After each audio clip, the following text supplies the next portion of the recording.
time for Lefties Losing It. Just when you think the shrews of the View couldn't sink any lower, they go and surprise you by mocking a cute little child. Apparently, Elon Musk's 4-year-old son, X, is fair game because Whoopi Goldberg has decided to mock his name. Yesterday, Elon Musk took his son X to a press conference. I did not name the child.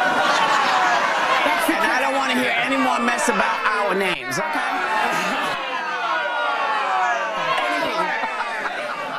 He took little X. Funny. A little Instagram. He doesn't own Instagram. He doesn't own Instagram. He just took little X with him to a press conference in the Oval Office. You know what? X is an adorable name, and perhaps a grown woman who named herself Whoopi should refrain from mocking a 4-year-old for the name his parents gave him. Yes, Whoopi picked that name for herself. She's actually Karen Elaine Johnson. Now, how did Karen become Whoopi? You're going to love this. According to Goldberg, once I started getting parts in plays, I wanted a name that sounded more interesting. Karen Johnson wasn't it. Some people at the rep called me Whoopi because I would let loose with a fart. Just charming. As for X, well, he seems to have more sense than the ladies of The View. Here he is with his father. What should I do? Save America. And? Help Trump. Okay. Now to more wacky antics from our friends on the left, and sadly these days that includes preachers. Many churches have been corrupted by far-left lunatics, and this one from Tennessee seems to be calling for violence against Elon Musk. Have a listen. An attempt to take us back to a day that we do not want to go and we will not go. Therefore, there will be conflict. I pray that the peace of God will win out and overcome the madness that is attempting to take over this nation. And I will say to you, beloved, no one likes violence. But sometimes violence is necessary. When Elon Musk forces his way into the United States Treasury and threatens to steal your personal information and your Social Security check, there is the possibility of violence. Sometimes the devil will act so ugly that you have no other choice but to get violent and fight. Say what now? Sometimes violence is necessary and the devil will act so ugly that you have no other choice but to get violent and fight? That's what he said. I hope Elon Musk considers some legal action because that sounded like he was inciting violence.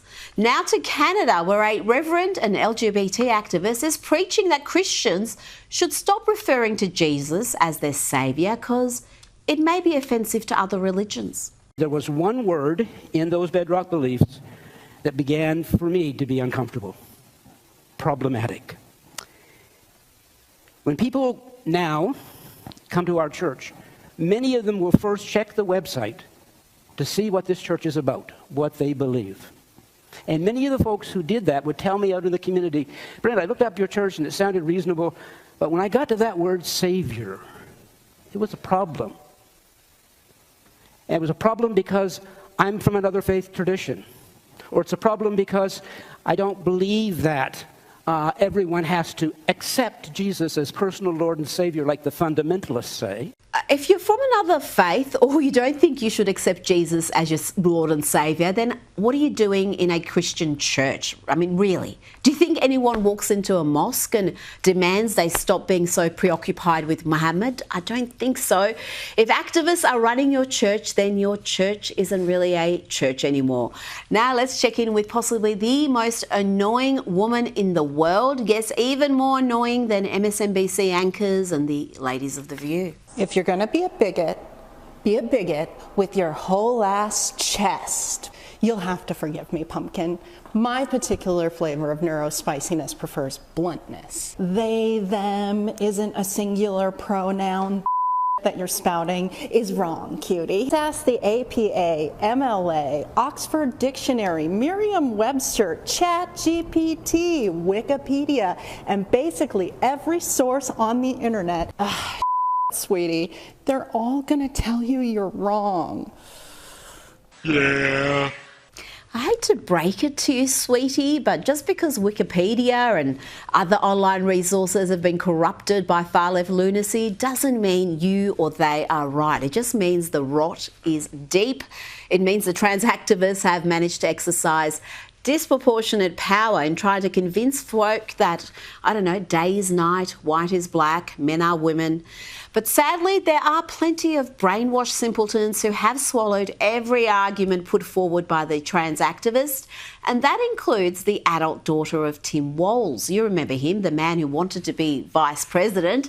Here is his daughter ranting about Donald Trump's executive order protecting women's sport from male bodies. Signing an executive order that pertains to 1% of the population is not protecting women. It's setting a dangerous precedent, and it is dangerous for the trans community, women, minorities, anyone who is not a straight white man. We are talking about human beings, and the President of the United States is targeting them. Gosh, didn't we dodge a bullet not having that family in the White House, including Gwen Walz? Remember her? Bye, Donald Trump. We are turning the page. Ooh, terrifying. Instead of her, we got Usha Vance. I mean, can you think of a better upgrade? And talking about dodging bullets, we also dodged having Kamala as president and her family in the White House. Let's check in now with Kamala's adult stepdaughter, and she's spruiking some sort of body oil. What I did realize about having body hair is someone always has something to say about it, whether it's good or bad. There's something very shocking still about body hair.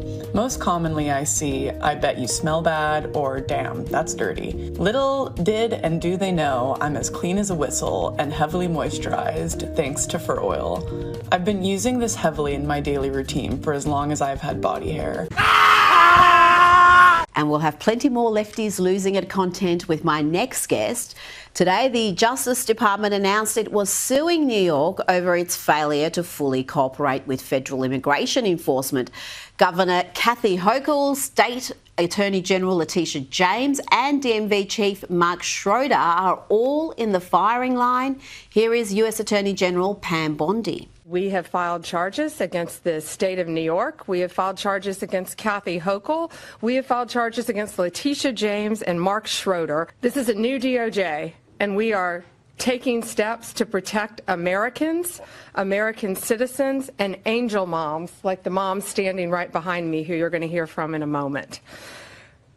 New York has chosen to prioritize illegal aliens over American citizens. It stops today. Joining me now is filmmaker and journalist Ami Horowitz. Ami, you're a New Yorker. Why is your state deliberately defying efforts to enforce the law? It's beyond belief, Rita, okay? I mean, the Democrats have just lost an election, not in small part because of this issue, maybe primarily because of this issue. They haven't learned a single lesson. It's unbelievable to me. They're actually writing the 2026 script for the Republicans and how they could defeat them again, okay? I mean, let's take Brandon Johnson, who is the mayor of Chicago, as a case study on this issue, okay? Brandon Johnson at 14% approval rating. It's a 1-4, Rita. He's the lowest approval rating of any politician in America. He has a lower approval rating than Kendrick Lamar at a Drake family reunion. That's how bad it is for him, okay? Letitia James, right, who Pam Bondi, by the way, love her, talked about right there. Letitia James wrote that our laws protect all New Yorkers. All New Yorkers? I'm sorry. People who have come here illegally are not New Yorkers. They are not one of us. They are illegally in New York. They are draining our resources. They are causing crime, and they're crowding our street with homelessness. And Democrats alike, not just Republicans, Democrats, these blue cities, are sick of it. That's why when you looked at an electoral map, you saw that every single district moved to the right. They may not have all voted for Trump, but they moved to the right. And then Pam Bondi, God bless her soul, God bless her blonde soul. Look, she's now threatening to cut off DOJ funding to these blue cities, which in New York alone got $1.5 billion.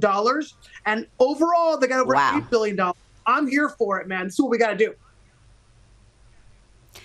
They are not messing around. Like she said, it's a new Justice Department and they're going to be enforcing the law. And you would think New York, of all places, just with the rise in violent crime, the fact that a couple of months ago you had a poor woman burnt to death on the train in the metro by an illegal immigrant, you would think this would focus their minds, but apparently not. Now let's move on to another win for President Trump, with the US Senate confirming Tulsi Gabbard as the Director of National Intelligence. Here is Tulsi being sworn in by Pam Bondi. I, Tulsi Gabbard, do solemnly swear that I will support and defend the Constitution of the United States.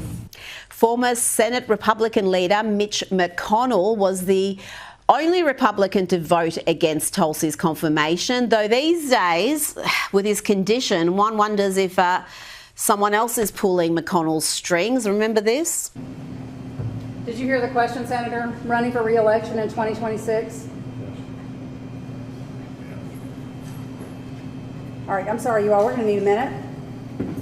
Senator. Penny. Yeah, they needed more than a minute. It just frozen there. Ami, tell me what this confirmation means for the Trump administration. Yeah, by the way, that was not easy to watch even a third or fourth time with Mitch McConnell. Look, it means that Trump has won again. He has got everybody he wants confirmed. It seems that he has got the entire Republican Party in line, backing him. And even his more controversial picks, including RFK and including Tulsi Gabbard, who, to be honest, I wasn't a big fan of hers. I think there were a better choice than her, but it was Trump's choice is where he went. And look, he got it in. My hats are off. That was a difficult confirmation to get over the line, and he did with almost no problem. Army, the wins keep on coming for the Trump administration. With Russia releasing a US hostage, the White House secured the release of Pennsylvania teacher Mark Fogel, who had been wrongfully detained for almost 4 years in Russia after being arrested with legally prescribed marijuana. Let's hear from Mark Fogel. I feel like the luckiest man on earth right now. And I want you to know that I am not a hero in this at all. And President Trump is a hero. These men that came from the diplomatic service are heroes. And earlier today, we heard that negotiations to end the war in Ukraine are set to begin after President Trump had what he called a lengthy and highly productive conversation with Vladimir Putin. Ukrainian President Zelensky has welcomed the push for peace. Now, Ami, what is the timeline for these negotiations? We know Donald Trump said that he could secure peace in record time. And is that achievable after 3 years of war? Yeah, first of all, it was great to see another American hostage released from the clutches of Putin and Russia. I think that they moved in far more and with alacrity to get him there, as opposed to Biden, which took him years actually to call Mark Fogel wrongfully detained, whereas he moved very quickly to get Briner out and traded for the Merchant of Death, Victor Bout. As in regards to Ukraine, Europe, and the United States, I think what you're seeing here is absolutely fascinating. First of all, it looks like we are going to be moving very, very quickly towards a deal. And you're seeing the Europeans actually fall in line with their rhetoric to align with Trump. You're going to see a lot of that with the Munich Security Conference happening. You're going to see a lot of their rhetoric, in fact, start to mirror and echo what Trump is saying. And what he's basically saying is, guys, we have to have a deal here. This can't go on forever. Russia, you're not going to take Kiev. And Ukraine, you're not going to take back Donbass and Crimea. That's the deal. And that's the deal that's going to be made, I think. And I think hopefully also thrown, I think it's important for us not to include Ukraine in NATO. I've been against that from the beginning. I'm still against it now, and I think so is Trump. And I think the sad part of this is that we all knew this is where it was going years ago. Yet it's still Ukraine had to, to expend blood and treasure to essentially be at the same place where it would have been 3 years ago. I think also what has been talked about, and I think is great, is Trump is saying, look, we have been funding Ukraine for years, rightly so. At the same time, hey, Europe, you have to pay more money, right? You are in their crosshairs. You are on the same continent as Russia. You have a responsibility. And in fact, he's gotten to do that. Moreover, I'm also glad to see they're telling Ukraine, this is not cost-free. Like, we are funding you guys, but essentially we want to be paid back. I think the idea of us making a deal for the important mineral resources and to buy them from Ukraine, I think is great. I think it's important. I think this can't be cost-free. And I think ultimately that's what a deal's going to look like. And, I don't know if he's going to win the Nobel Peace Prize for this. He didn't last term when he should have, when he brokered the Abraham Accords, which was like low-key one of the greatest foreign policy accomplishments in the last 50 years. Didn't win it for that. Let's see if they pass him over now for your Ukraine deal. Well, he's also got the deadline for Hamas to release all the hostages. That's fast approaching, Army. President Trump said he wants them all released by midday Saturday, or all hell will break loose. What's the latest on that? And are we days away from the ceasefire ending? Look, time will tell. Israel was pretty confident that the ceasefire was actually going to hold. I'm having my doubts, and so are many Israelis.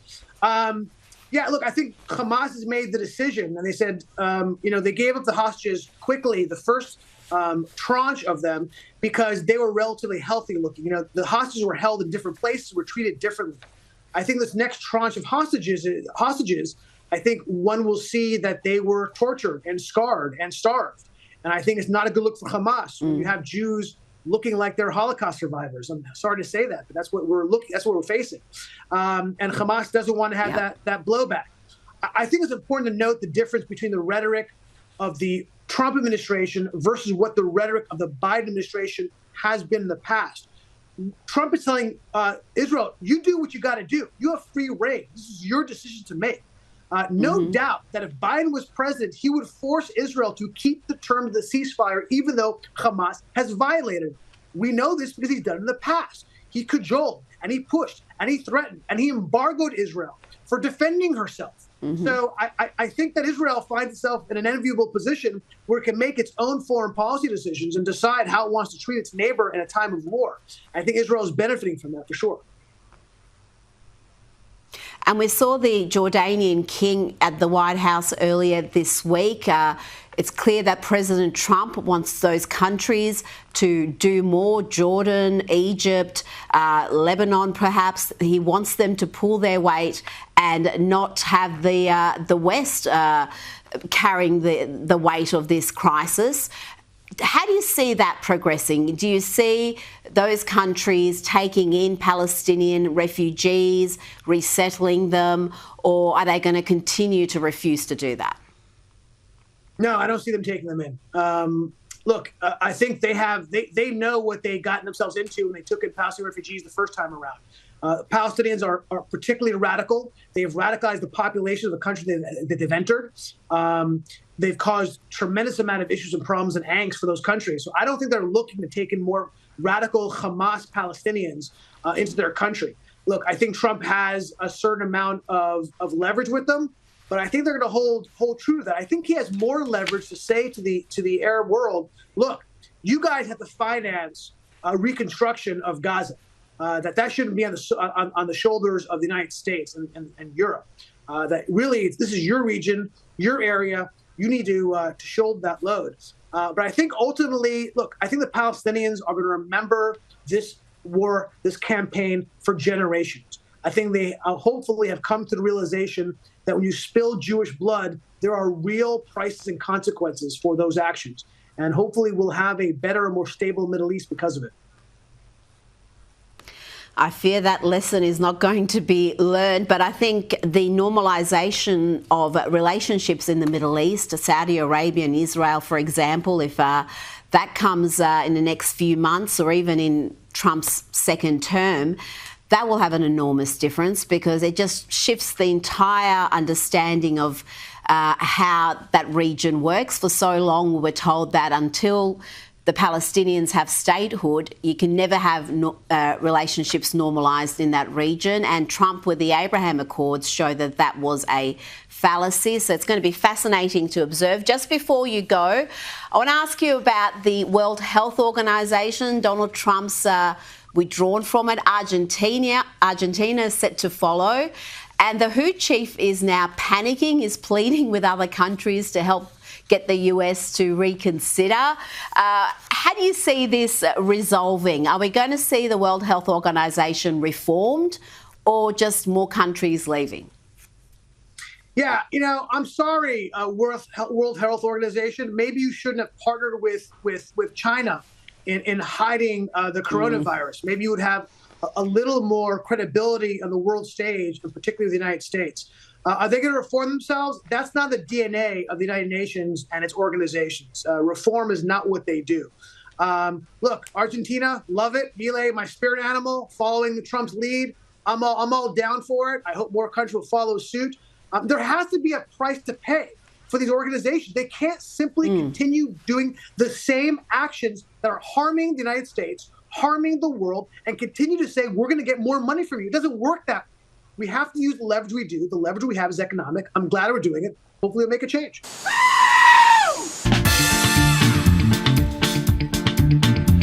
Get woke, go broke. Ain't no joke. Get woke, go broke. You're so damn woke. Toxic, terrible man. Hey!